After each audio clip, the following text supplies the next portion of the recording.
Bonjour à tous et bienvenue sur la chaîne de Marine, maman éducatrice.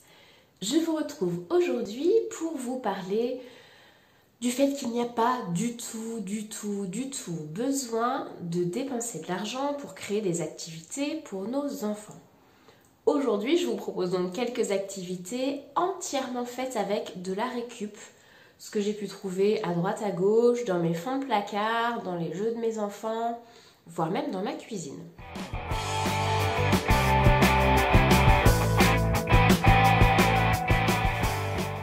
Alors, les premières activités que l'on peut faire à tout âge, ce sont des activités de tri. Alors, pour ça, vous pouvez aller chercher un petit peu ce que vous avez. Donc, moi, il me restait des perles, des noix, des noisettes. Vous pouvez également utiliser des bouchons. Voilà, vous récupérez au fur et à mesure, qui vont vous permettre de créer des activités de tri pour vos enfants. Alors, la version la plus simple et qui vous permet vraiment d'adapter à l'âge et aux compétences de vos enfants, ça va être tout simplement d'utiliser des verres. Voilà. Ou des bols, selon la taille des items que vous voulez trier. Pour un enfant qui débute dans le tri, eh bien, on va mettre que 2 composantes. Là, on peut avoir par exemple, hop, les bleus d'un côté, les verts de l'autre.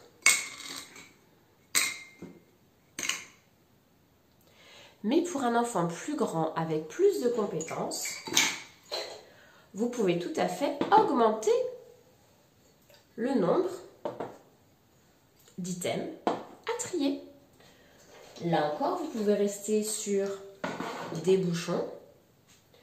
Vous pouvez trier des petits objets du quotidien. Vous pouvez trier des graines de légumineuses pour ceux qui vont avoir une motricité un peu plus fine. Quand vous mettez des haricots de 3, 4, 5 couleurs, que vous ajoutez des pois chiches, que vous ajoutez du maïs, vous voyez, on a vite une variété qui va vous permettre de beaucoup trier. Je ne l'ai pas avec moi, mais je vous la mets en image tout de suite. Vous pouvez également utiliser pour trier, au lieu des verres ou des bols, une simple boîte à thé vide.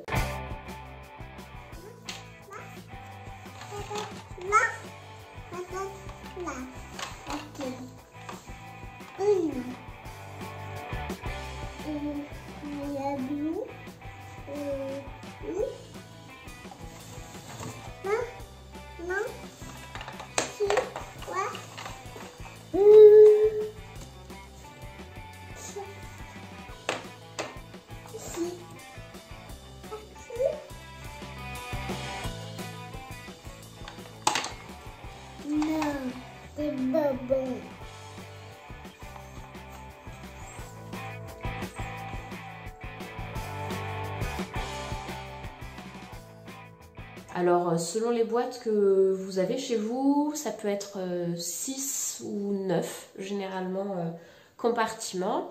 Et donc voilà, ça vous permet de trier comme ça eh bien, ce qui vous tombe sur la main, hein, encore une fois. Vous voyez, là, c'est des perles et puis des petites choses. Vous pouvez tout à fait aller ramasser des cailloux et des petits bâtons dehors, des pommes de pin.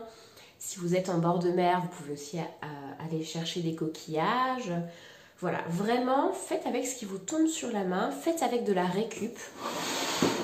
Et n'hésitez pas à demander à votre entourage de vous garder des bouchons de bouteilles, des bouchons de liège, surtout si vous n'en utilisez pas beaucoup à la maison ou que vous ne consommez pas de produits qui vous permettent d'avoir tous ces bouchons. Une activité suivante qui va être autour des débuts de la numération. C'est encore une fois extrêmement simple et avec ce que vous avez sous la main, vous allez pouvoir prendre... Hop. Alors voilà, moi je vais reprendre mes petits items de récup. L'idée c'est aussi de pouvoir faire évoluer votre matériel et que ce qui a servi dans un contexte puisse servir dans un autre. En venant tout simplement faire des équivalences. Alors, vous pouvez venir vous mettre avec votre enfant ou bien avec des contenants. Venir prendre une simple carte. Vous voyez, là, c'est moi un petit carré de papier.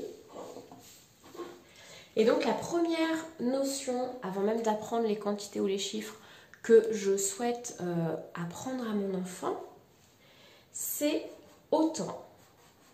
Voilà, donc je vais lui mettre voilà, sur un bête bout de papier ce fameux signe égal. Et donc, je vais lui laisser mettre pareil, la même quantité d'un côté et de l'autre. Par exemple, ici, je mets 2 et ici, je mets 2. C'est pareil. Je vais venir recommencer. Si on a un d'un côté, eh bien, on peut avoir un de l'autre. C'est pareil. Voilà comment, avec 2 verres, des petites choses qui traînent et un feutre, vous pouvez créer une activité autour de la numération.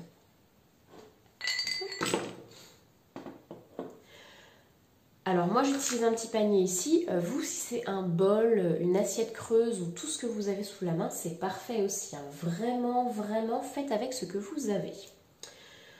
Toujours dans cet esprit-là, on va pouvoir venir changer notre signe. Alors ces petites cartes là, moi je les garde, elles serviront après pour d'autres activités, donc je les mets dans une enveloppe ou dans une boîte de côté. Je vais revenir prendre de nouveau des petits papiers. De nouveau mon feutre et je vais pouvoir hop, venir ici faire un petit plus et un petit moins.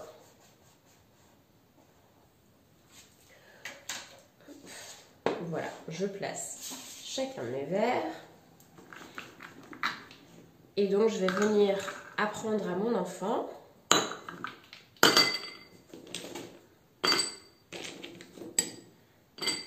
qu'ici, il y en a le plus et ici, il y en a le moins. Et alors à ce moment-là, après, vous pouvez venir demander voilà, à votre enfant, eh bien si ici, il y en a le moins, de mettre pour qu'ici, il y en ait plus. Et inversement par la suite. Donc là, encore une fois, vous pouvez le faire avec ce que vous avez. Des items qu'ils puissent compter par la suite. Ça peut aussi être tout simplement du plus et du moins en visuel. Alors pourquoi pas avec du transvasement, vous voyez, si vous avez, je sais pas moi, des graines, de la semoule, ou même des liquides, alors coloré c'est plus simple, mais qui va lui permettre de visuer là où il y a le plus et là où il y en a le moins. Pensez à changer de sens de temps en temps, bien sûr.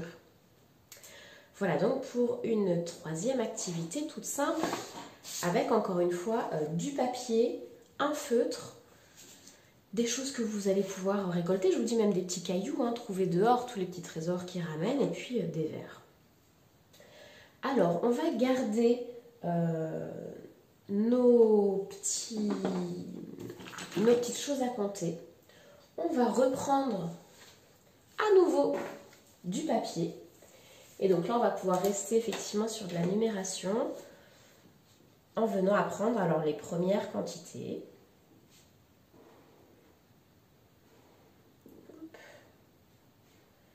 Voilà. Vous voyez, je ne me prends pas la tête. Hein. C'est vraiment... je dessine un 1, je dessine un 2 et je dessine un 3. Si vraiment ça ne vous paraît pas suffisamment solide, si vraiment ça ne vous paraît pas assez solide, vous pouvez tout à fait les plastifier, utiliser du papier cartonné. Si vous êtes un peu bricoleur ou que, comme moi, c'est utilisé par beaucoup d'enfants, vous pouvez également utiliser des petites plaquettes en bois sur lesquelles vous venez pyrograver ou peindre. Voilà, il n'y a pas de... Il n'y a aucune limite hein, à ce matériel-là. La seule limite, c'est ce que vous avez à la maison. Là, encore une fois, pour 0 €, vous pouvez avoir des petites activités toutes simples. Alors là, j'ai juste fait 1, 2, 3, mais voyez, faites le nombre de papiers qui vous convient. Et donc, on va venir mettre 1. Et puis, on va venir mettre... Hop, alors, j'aime bien les placer comme ça. 2. Et puis, on va venir mettre 3. Et voilà, et vous allez pouvoir comme ça venir varier les nombres, les chiffres, pardon, les mélanger, avoir soit tous des items identiques, soit des items différents. Alors vous voyez là par exemple pour le 2, j'aurais pu utiliser mes bobines, puisque je n'en ai que 2. Voilà, donc encore une fois, super rapide à réaliser, ça ne vous coûte rien du tout. Et ça vous permet voilà, de jouer avec les chiffres, avec votre enfant. N'hésitez pas voilà, à les mélanger. Et même après, si vraiment vous voyez que ça va très très vite, votre enfant sait déjà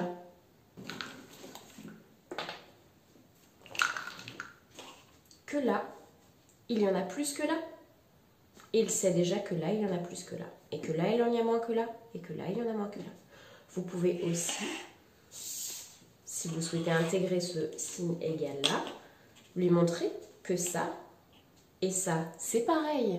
Et ça s'appelle 1. Vous voyez, vraiment juste avec le matériel que j'ai sous la main, toutes les déclinaisons que je peux avoir pour faire jouer mon enfant avec des chiffres et des mathématiques.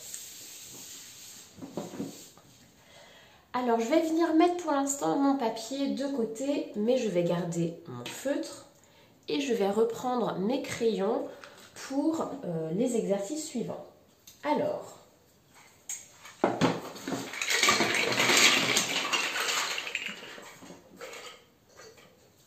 encore une fois, plein de possibilités.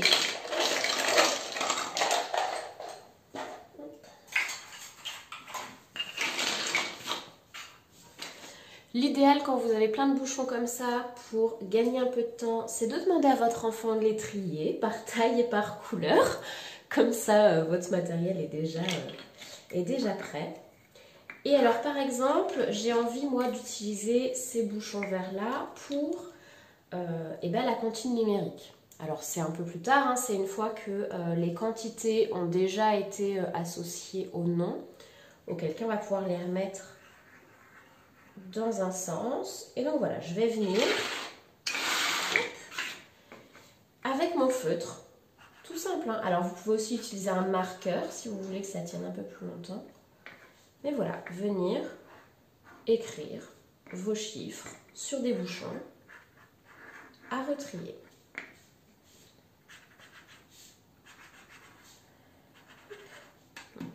Si vous le souhaitez, vous pouvez également à l'intérieur, par exemple ici c'est 4, et bien mettre mes 4 points. Je vous encourage quand vous commencez comme ça à utiliser des constellations, à utiliser de préférence les constellations du dé, qui vont permettre à votre enfant voilà, de les repérer facilement après et de s'en servir dans les jeux. Hop. Voilà, voyez. Et donc, vous les mettez dans un verre, dans un bol, et votre enfant va pouvoir les remettre hop, dans l'ordre à sa convenance. Pareil, vous pouvez tout à fait vous créer la ligne et puis en enlever plusieurs. Et puis c'est à votre enfant de les placer au bon endroit et dans le bon ordre. Voilà, encore une fois, une activité qui vous prend peu de temps, peu de matériel, 0 €, et ça c'est top. Et je m'arrête là avec les maths parce qu'il n'y a pas que ça dans la vie. Autre chose que vous pouvez faire, on va être là plus sur des choses hop, autour des jeux de lettres et de sons. Vous allez pouvoir venir associer des lettres en capitale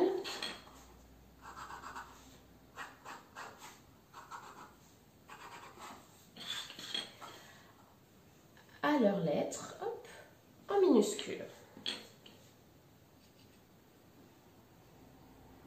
Voilà. Ici avec du A, avec du E, mais voilà, vous pouvez vraiment en faire autant que vous voulez. Alors par habitude, moi j'ai tendance à distinguer les consonnes des voyelles. Je vais mettre les voyelles en rouge et les consonnes en bleu. Merci Montessori pour cette habitude-là.